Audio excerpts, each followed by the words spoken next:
네, 안녕하세요. 아림 여러분들 6번째 시간입니다.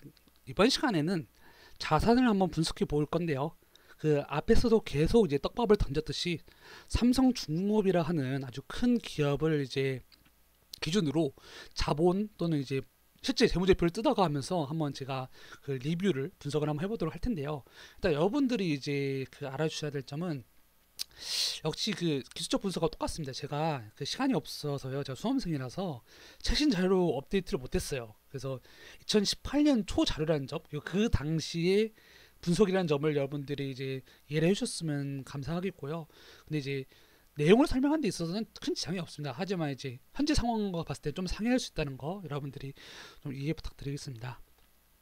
먼저 처음에 원래 이런 시시한 얘기를 해요. 여러분들이 다트를 곧 가시게 될 거다 이런 얘기를 하는데 여러분 같은 경우는 이제 1차 세미나 이미 하셔가지고 아마 이미 많이 왔다 갔다 하셨을 것 같아요. 근데 이제 가시면 이제 보통은 사업 보고서를 많이 보시는데 사실 앞에 그 기술적 분석 발표 때도 얘기를 했지만은 이런 뭐랄까나 사업 보고서 외에 다른 재무제표도 되게 중요합니다. 아까 그 말씀드린 이제 내부자 정보도 이제 들어가 있고, 그다음 이제 수주업 같은 경우에는 공급을 계약하고 체결하고 또는 공급을 이제 해지하는데도 이제 다 이렇게 그 공지를 해놔요. 보면 이제 봐봐요. 특수관계인 간의 수익 증권거래. 아까 말했던 내부자 투자하고 이제 기업이 이제 계약을 맺은 것 나와 있고, 그다음에 이제 그 제조업은 이제 계열 회사하고 관계도 되게 중요하다 했습니다. 그 계열 회사의 관계도 나와 있고요. 그다음 기업 설명이 언제 하겠다. 그러면은 투자자 입장에서는 이때 어떤 걸 설명할 것인가를 예측하고, 이때쯤 기업 설명의 그 약간 그 결과에 따라 이제 주주의 기대에 못 미치면은 주가가 내려가고 기대보다 좋으면 주가가 올라가겠구나. 그러니까 이 기업 설명회의가 개최되는 이 시점이 이 주식이 크게 움직일 시점이구나라는 걸 이제 파악을 해야 되고요. 뭐 그런 식으로 예, 다 중요한 겁니다. 그래서 그 다 보셔야 되고 사실 다 보셔야 됩니다. 아까 했던 말이네요. 이제 중복이니까 넘어갈게요. 이제 재무제표를 볼 때 저는 이제 개인적으로 제일 중요한 거, 특히 사업 보고서에서 제일 중요한 거는 세 가지로 보는데요. 첫 번째로 사업의 내용입니다.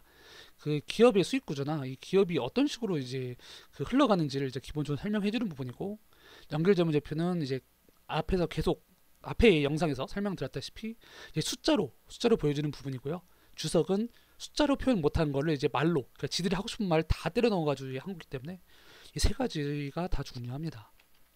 넘어가자면 이제 자산은 매출 채권 회전율, 대손율을 얘기를 했는데 그 앞에 강의에서 설명 들었기 때문에 이제 그 내용은 설명 안 드릴게요.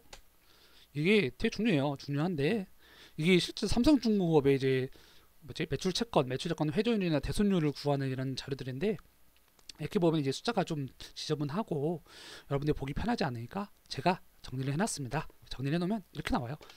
넌 아직 나오지 말고 이렇게 나오면은 보면 이제 회전율, 대손율 이렇게 나오죠. 근데 이것만 봤을 때는 이게 높은지 낮은지는 알 수가 없어. 근데 작년하고 비교해봤을 때 이 당시 17년과 18년을 비교해봤을 때는 매출액은 줄었지만은 매출액도 줄었고 회전율도 줄었고요. 대손율은 좀 준 게 좋긴 하지만은 어쨌든 회전율도 많이 줄고 매출도 줄은 게 기업이 되게 상황이 안 좋구나 이렇게 볼 수가 있습니다. 근데 이제 같은 동종업계자 이제 경쟁사 회사인 대우조선해양을 보면은 얘도 매출액이 줄고 회전율이 줄었거든요. 그러면은 이거는 삼성중공업만의 문제가 아니고 업종 자체가 좀 상황이 안 좋구나 이렇게 분석을 해볼 수가 있겠습니다. 거래가 둔화되었다 이렇게요. 유형자산은 연구비 개발비, 이거 진짜 제가 강조하는 건데 똑같은 말도 두 번 해야지 세 번부터는 이제 잔소리란 말이에요. 그래서 듣기 싫기 때문에 넘어가겠습니다. 되게 중요한 얘기고요. 이거는 이제 기술적 분석 때 이미 설명드렸죠. 그래가지고 사실은 55%인 줄 알았는데 마이너스 31%다. 되게 중요하다. 이제 엔터 같은 경우에는 전속 계약권이라고 하는 이런 또 지표가 중요한데 흔히 말하는 이제 연예인들 계약금입니다. 그래서 막 옛날에 그 그 얘기는 좀 이따 하고요. 그래서 이제 그 엔터나 이런 사람으로 장사하는 이제 그런 업종을 분석을 할 때는 이 전속 계약권과 이제 매출액의 이제 비중을 이제 살펴보면 비중이 아니고 그 나눠서 비율을 살펴보면은 이 기업이 얼마나 이 연예인들을 가성비 좋게 잘 섭외했느냐가 나와요. 그래서 한번 보시면 2017년 기준 죄송합니다. 너무 옛날 자료여서 죄송한데요. 그 SM, YG, JYP를 비교해봤을 때 JYP가 SM보다 6배 정도 더 이제 돈을 활용을 잘하는 이런 모습을 보여줘요. 아, 물론 지금은 방탄소년단 그 회사 BTS 그 뭐죠? 갑자기 그 기억이 안 나는데 그 회사가 지금 엔터 업계 압도적 1위입니다. 압도적 1위여서 SM, YG, JYP 다 밑으로 갔어요. 세월이 많이 바뀐 게 이때 발표만 할 때만 하더라도 BTS 그 빅엔터 맞네. 빅히트 엔터가 JYP를 비비고 있습니다. 이렇게 설명을 들었는데 이미 업계 1위로 이제 우뚝 서버리는. 그러니까 사실 BTS 같은 그런 업계의 회사를 투자를 했어야 이제 큰 돈 버는 거죠. 근데 그 빅히트는 이제 비상장사라서 여러분들 투자할 수가 없습니다. 참으로 안타까워요. 네, 넘어가겠습니다. 그래서 이제 삼성중공업이랑 대원조선해양도 연구비 개발비를 통일을 해서 한번 비교를 해봐야 돼요.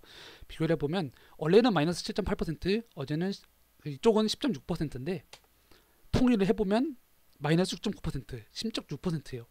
어? 아까 그 바이오에 비해서는 별로 이제 차이가 없는데요? 라고 하는데 당연한 겁니다. 왜냐면 삼성중공업이나 대우조선해양은 무형자산보다는 유형자산이 중요한 업종이에요.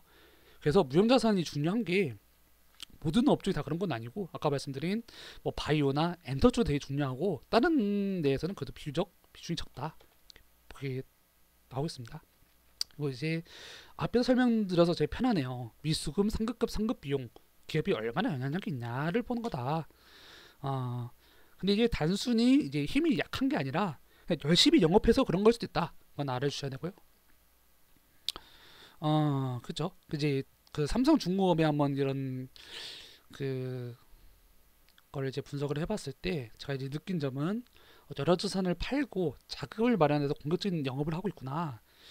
근데 이제 기업이 이제 파생 상품이 되게 많이 늘었잖아요. 이제 이때보다 이제 1.5배 늘었고 이때보다 3배 늘었어요. 근데 보면은 우리가 그 투자하는 파생 상품은 되게 리스크가 큰 상품이잖아요. 근데 개인과 다르게 기업의 파생 상품은 리스크를 줄이는 용입니다. 그래서 그걸 늘렸다는 거는 이제 재무적인 리스크를 줄여갔다 이렇게 볼 수 있는 거고요.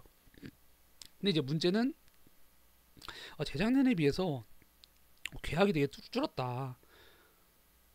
계약이 많이 줄었다. 왜냐면 봐봐요. 이게 479였는데 89로 확 줄더니 60으로 또 줄었죠. 거의 몇 배입니까? 한 7배 차이 나나요? 7배, 8배, 8, 16, 24, 8배네요. 8배로 줄었어요. 8분의 1이 돼버렸어요. 그만큼 이제 지금 굉장히 이 업종이 계약 맺기가 쉽지 않구나.